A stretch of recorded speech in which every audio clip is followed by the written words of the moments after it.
Hello सभी छात्रों को मेरा नमस्कार।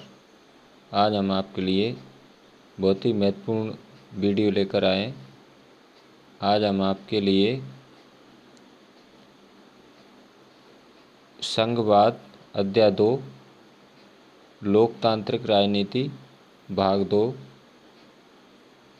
कक्षा 10th के विद्यार्थियों के लिए यह वीडियो आप देख सकते हैं। ये पाठ का नाम है संघवाद लोकतांत्रिक राजनीति कक्षा 10। ये सभी प्रश्न आपके प्रश्न बैंक से लिए गए हैं। जो आपकी न्यू प्रश्न बैंक है उसमें से सारे क्वेश्चन लिए गए हैं। आप देख सकते हैं ये 3 अंक में आने वाले प्रश्न हैं सभी, और ये प्रश्न आपकी परीक्षा की दृष्टि से बहुत ही महत्वपूर्ण है। तो आइए इनको शुरू करते हैं। देखिए इसमें पहला क्वेश्चन है आपका,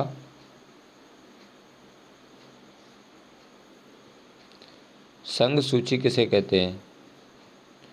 संघ सूची किसे कहते हैं, तो इसका उत्तर देख लेते हैं यहाँ से। संघ सूची में प्रतिरक्षा, विदेशी मामले, बैंकिंग, संचार और मुद्रा जैसे राष्ट्रीय महत्व के विषय हैं। संघ सूची को हम केंद्र सूची भी कहते हैं। आगे देखिए इसका आंसर, संघ सूची में वर्णित विषयों के बारे में कानून बनाने का अधिकार सिर्फ केंद्र सरकार को होता है। यानी संघ सूची में केवल केंद्र सरकार ही, आप देख सकते हैं यहाँ पर, केंद्र सरकार ही कानून का निर्माण कर सकती है। नेक्स्ट क्वेश्चन है दूसरा,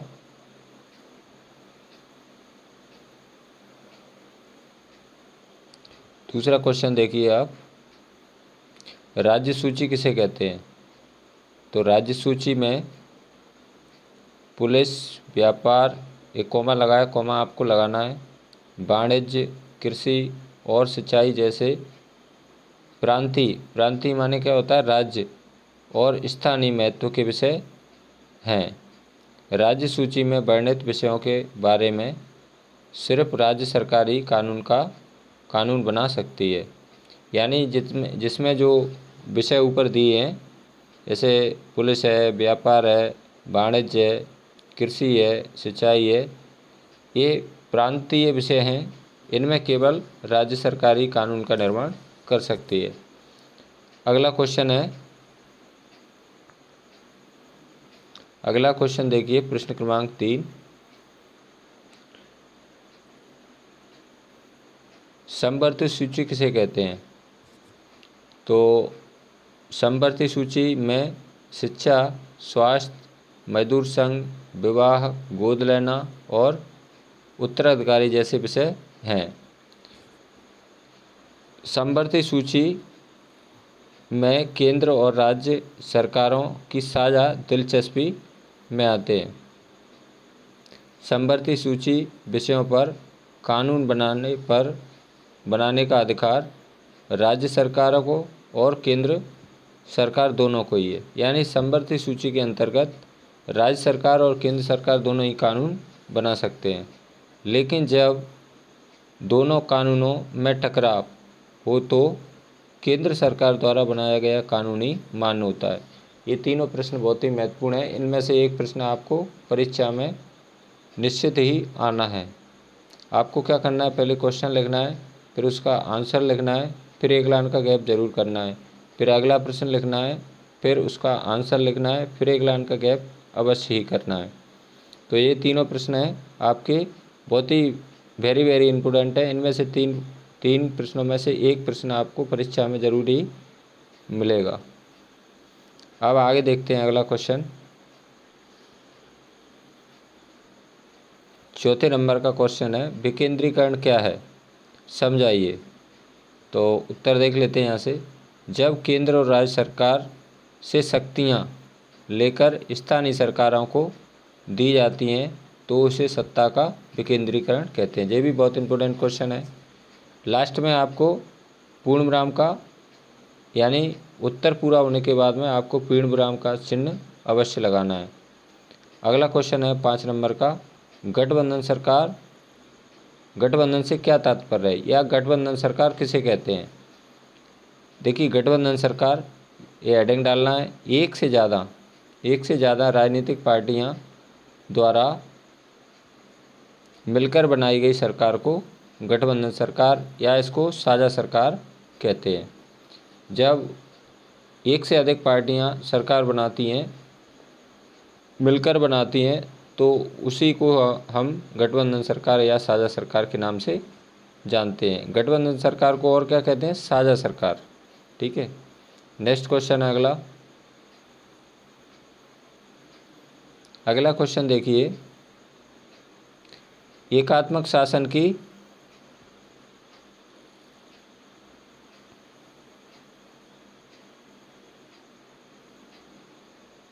अगला क्वेश्चन है आपका, एकात्मक शासन की 3 दोष लिखिए। तो एकात्मक शासन के 3 दोष निम्न है।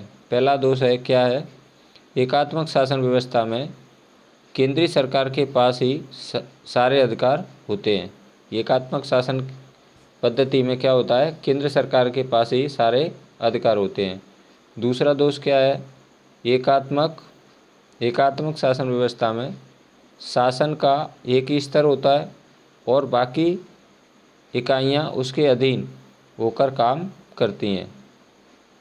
नंबर तीसरा है इसमें, एकात्मक शासन व्यवस्था में केंद्रीय सरकार प्रांतीय या स्थानीय सरकारों को आदेश दे सकती है।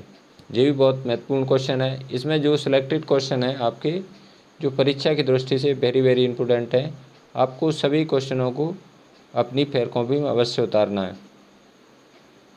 अगला क्वेश्चन है, ये भी बहुत महत्वपूर्ण है। अगला क्वेश्चन है, संघात्मक शासन व्यवस्था की 3 विशेषताएं लिखिए। तो इसका आंसर है यहाँ से, संघात्मक शासन व्यवस्था की 3 विशेषता निम्न है। नंबर 1, पहली विशेषता है, यहाँ सरकार 2 या अधिक स्तरों वाली होती हैं। अगली विशेषता है, अलग अलग स्तर की सरकारें एक ही नागरिक समूह पर शासन करती हैं, पर कानून बनाने, कर वसूलने और प्रशासन का उनका अपना अपना अधिकार क्षेत्र होता है। अगली विशेषता है, संविधान के मौलिक प्रावधानों को किसी एक स्तर की सरकार अकेले नहीं बदल सकती। ऐसा बदलाव दोनों स्तर की सरकारों की सहमति से ही हो सकते हैं। नेक्स्ट क्वेश्चन लेते हैं अगला। अब ये भी बहुत महत्वपूर्ण क्वेश्चन है, सरल भाषा में बिल्कुल आपके क्वेश्चन सभी। ग्राम पंचायत के कार्यों का वर्णन कीजिए। तो ग्राम पंचायत के कार्य निम्न है। क्या क्या कार्य करती है ग्राम पंचायत। नंबर 1, ग्राम पंचायत का मुख्य कार्य है साफ सफाई करना, सड़कों और तालाबों का निर्माण करना। दूसरा कार्य है मुख्य, गांव में पानी की व्यवस्था करना। तीसरा कार्य है गांव में प्रकाश की व्यवस्था करना, यानी लाइट की व्यवस्था करना। चौथा कार्य है ग्राम में लगने वाले मेले, हाट बाजार की व्यवस्था करना। और अगला कार्य है जन्म मृत्यु पंजीयन करना। तो ये भी बहुत महत्वपूर्ण क्वेश्चन है। ये सभी क्वेश्चन इम्पोर्टेंट है। अगला क्वेश्चन है आपका 9 नंबर का, त्रिस्तरीय पंचायती राज व्यवस्था को संक्षिप्त में समझाइए। तो देखिए उत्तर इसका यहाँ से, वर्ष 1992 में 73वां व 74वां भारतीय संविधान संशोधन के माध्यम से भारत में त्रिस्तरीय पंचायती राज व्यवस्था को संवैधानिक दर्जा प्राप्त हुआ। त्रिस्तरीय पंचायती राज व्यवस्था में ग्राम पंचायत यानी ग्राम स्तर पर होती है, ग्राम पंचायत ग्राम स्तर पर, ग्राम पंचायत स्थानीय प्रशासन की सबसे छोटी इकाई है। यानी स्थानीय प्रशासन की सबसे छोटी इकाई क्या है, ग्राम पंचायत। पंचायत समिति या इसको बोलते हैं हम जनपद पंचायत। मध्यवर्ती यानी बीच की, और जिला परिषद या इसको जिला पंचायत बोलते हैं, जिला स्तर पर शामिल है। जिला पंचायत स्थानीय प्रशासन की सबसे बड़ी इकाई है। 73वां भारतीय संविधान संशोधन पंचायती राज व्यवस्था से संबंधित है, यानी कि इसमें ग्राम पंचायत स्थानीय प्रशासन की सबसे छोटी इकाई है और जिला पंचायत स्थानीय प्रशासन की सबसे बड़ी इकाई है। नेक्स्ट इसके आगे इसका शेष भाग और है। अब देखिए, ग्राम पंचायत ग्राम में तो ये काम करती हैं, लेकिन शहर में स्थानीय प्रशासन की क्या व्यवस्था है। इसी प्रकार आप देखिए, इसी प्रकार स्थानीय प्रशासन चलाने वाली संस्थाएं शहरों में भी काम करती हैं। शहरों में यानी सिटी में, शहरों में नगरपालिका होती है और बड़े शहरों में नगर निगम का गठन किया जाता है। इन सभी का कार्यकाल 5 वर्ष का होता है। 74वां भारतीय संविधान संशोधन नगर पालिका नगर निगम से संबंधित है, यानी 73वां ग्राम पंचायत से संबंधित है और 74वां संविधान संशोधन नगर पालिका नगर निगम से संबंधित है। नेक्स्ट क्वेश्चन अगला,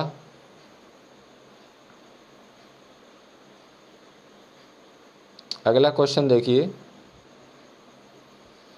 विकेंद्रीकरण के 3 लाभ लिखिए। तो विकेंद्रीकरण के 3 लाभ निम्न हैं। नंबर पहला लाभ है, विकेंद्रीकरण के पीछे बुनियादी सोच यह है कि अनेक मुद्दों और समस्याओं का निपटारा स्थानीय स्तर पर ही बढ़िया ढंग से किया जा सकता है। दूसरा लाभ है, विकेंद्रीकरण के कारण स्थानीय स्तर पर लोगों को फैसलों में सीधे भागीदार बनना भी संभव हो जाता है। अगला लाभ है तीसरा, विकेंद्रीकरण से लोकतांत्रिक भागीदारी की आदत पड़ती है। अगला पॉइंट है इसका, विकेंद्रीकरण के कारण लोकतांत्रिक सिद्धांतों को वास्तविक बनाने का सबसे अच्छा तरीका है। इसका आप स्क्रीनशॉट ले सकते हैं।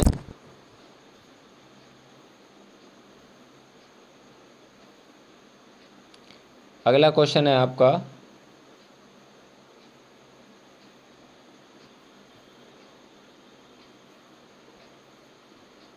ग्यारह नंबर का, शासन के संघीय और एकात्मक स्वरूपों में क्या अंतर है, समझाइए।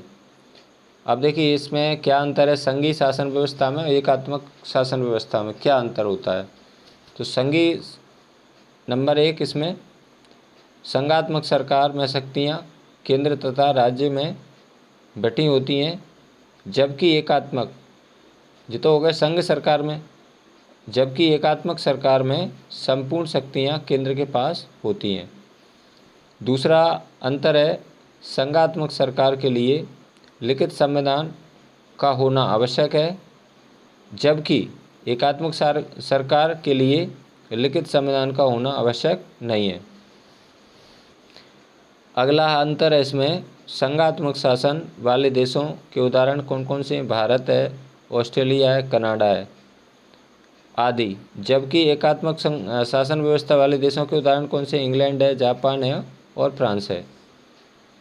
इस प्रकार आप इसका स्क्रीनशॉट भी ले सकते हैं। अगला क्वेश्चन है,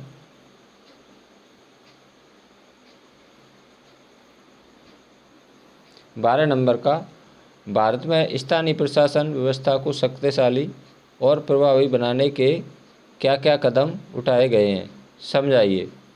तो देखिए, पहला कदम क्या है, अब स्थानीय स्वशासी निकायों के चुनाव नियमित रूप से कराना संवैधानिक बाध्यता है। दूसरा पॉइंट है इसमें, कम से कम 1/3 पद महिलाओं के लिए आरक्षित हैं। तीसरा पॉइंट है इसमें, हर राज्य में पंचायत और नगर पालिका चुनाव कराने के लिए राज्य चुनाव आयोग नामक स्वतंत्र संस्था का गठन किया गया है। नेक्स्ट क्वेश्चन है अगला, ये भी बहुत महत्वपूर्ण क्वेश्चन है, सभी महत्वपूर्ण क्वेश्चन है, इसमें सिलेक्टेड क्वेश्चन है, इसमें से 100% आपका परीक्षा में निश्चित ही क्वेश्चन आना है। अगला क्वेश्चन है, भारतीय संविधान की 8वीं अनुसूची पर प्रकाश डालिए। अब देखिए उत्तर है इसका, भारत में भाषाओं की जानकारी हमें 2011 की जनगणना के आंकड़ों से हासिल होती है। यानी भारत में प्रत्येक 10 वर्ष के अंतराल से जनगणना की जाती है। इस जनगणना में लोगों ने 1300 से ज़्यादा अलग अलग भाषाओं को अपनी मातृभाषा के रूप में दर्ज कराया था। इन भाषाओं को कुछ प्रमुख भाषाओं के साथ समूहबद्ध कर दिया जाता है, जैसे भोजपुरी, मगही, बुंदेलखंडी, इसमें कॉमा लगा है बीच में, छत्तीसगढ़ी, राजस्थानी और ऐसी ही दूसरी भाषाओं को हिंदी के अंदर जोड़ दिया जाता है। ऐसी समूहबद्धता के बाद भी जनगणना में 121 प्रमुख भाषा पाई गई। इनमें से 22 भाषाओं